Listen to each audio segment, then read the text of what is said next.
Hey buddies, welcome to Amass Games. My name is Simon and today I'm bringing you how to set up, play and review the game Spades. Now Spades is a traditional card game from the 1930s in America and you can actually play it on Board Game Arena. So if you want to play it online you can go ahead and play it there.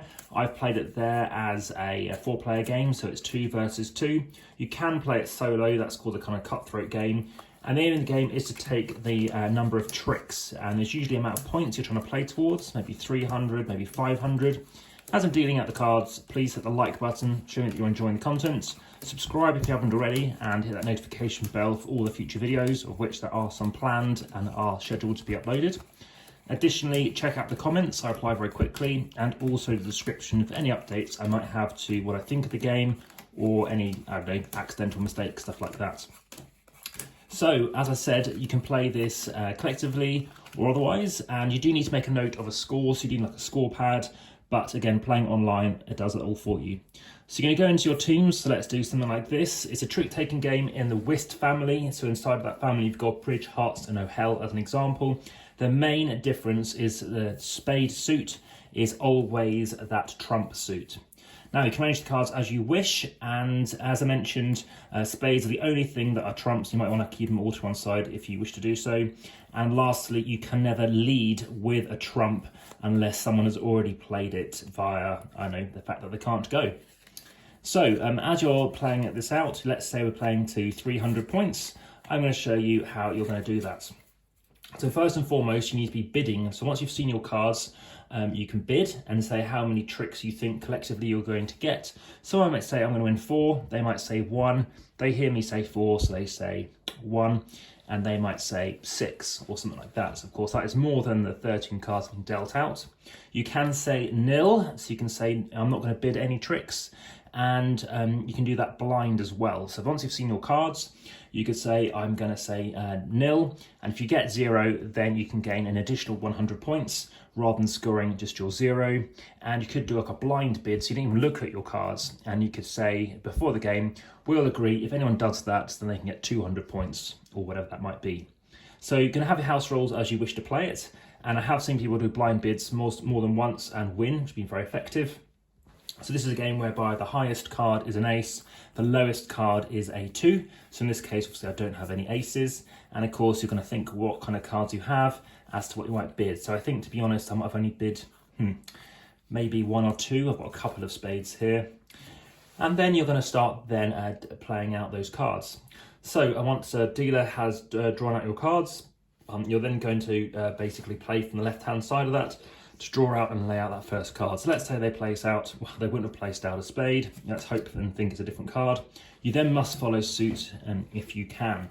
So right now they have got 6, and yeah, let's say they try and win it. So they've got that 9 there. Then they're going to play out a card which, if it can follow suit, they can. They're going to lose it because they haven't got anything higher. So they place out a 2. And then what do I have? Well, I'm winning it, so I don't need to play any cards, which are obviously greater than that, unless I think we're close to having the amount of trumps that we need. And right now we have won the trick. Now remember, we're trying to win, let's say, 7 tricks. Now imagine we've already won 7 tricks. Now the reason why you might not want to win more than tricks is you're going to have what's called an over trick. So if we win 9 tricks and we wanted to get 7, we get 70 points. You get 10 points times the amount of tricks that you want to try and win. So that's 7 times 10, that's 70 points. Plus 2 points because there are 2 more than what we wanted to get. That's fine, you've got 2 small little points there, but those over tricks, they accumulate. So eventually, when you get a total of 10 over all the different rounds that you're playing, you're then going to subtract 100 points. So you're still going to get the points. Maybe you'll get 4 tricks and you only wanted to get 3, so you get 31 points. But if you already had, say, 69 points, I'm going to add the 31 to get to 100, minus off 100 as an example. That's something to be aware of. And that's pretty much how you're going to play the game until somebody, at the end of a round, they cross, say, 300 points or, say, 500 points for kind of a standard game. You can play longer, you can play 1,500 points, etc. Now let's move on to the review. Well, I like the fact that, in a way, there's only one suit. That's not a problem at all. And it does work quite well that you're playing with your partners. If you want to play a game like The Crew, this is a quite nice basic game to kind of get used to playing. Cooperative, trick-taking games. Having said that, there's a big negative to this game, and that is you're going to have to be careful and be very patient playing this game, because you could technically end up winning and losing tricks a lot, and you can obviously have minus points, and it can go on for months, to be honest, and even longer, because you might win some tricks, might lose some tricks, and if you're quite evenly matched, it might not ever progress towards you actually getting, the minimum requirement, for example, say 300 tricks to win.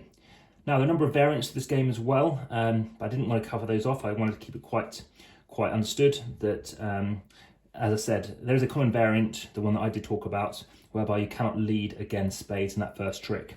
But if, for example, I played heart, heart, heart, they had no hearts, they could win the trick with a spade, or they might not want to win it and play, say, a diamond. But again, once that spade's been played, someone can then lead with a spade, as mentioned. So that's the game Spades. Again, very popular in the States, particularly, I think, in the late 30s in particular. Millions of people do play it. And as mentioned, you can get these sort of over tricks called sandbags and what's called bagging out. Again, you need to keep an eye on the score, and it's not very difficult, but I do recommend games such as Wizard, whereby you have a finite amount of rounds instead, and that's been very strongly viewed on this channel as well, and it's also available on Board Game Arena.